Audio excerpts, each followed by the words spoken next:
Regular cleaning helps the burrs achieve consistent grinding results, which is so important when grinding for espresso. Firstly, unlock and empty the hopper. Then remove any remaining coffee beans. Replace and lock the hopper.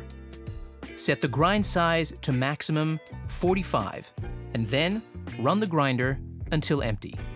Unlock and remove the upper burr by pulling the wire arm up and twisting counterclockwise. Clean the upper and lower burr with the burr brush. Clean the grind outlet with the grind outlet brush. Align the index marks and push the upper burr firmly into position. Lock the upper burr by rotating clockwise. Insert the hopper and lock.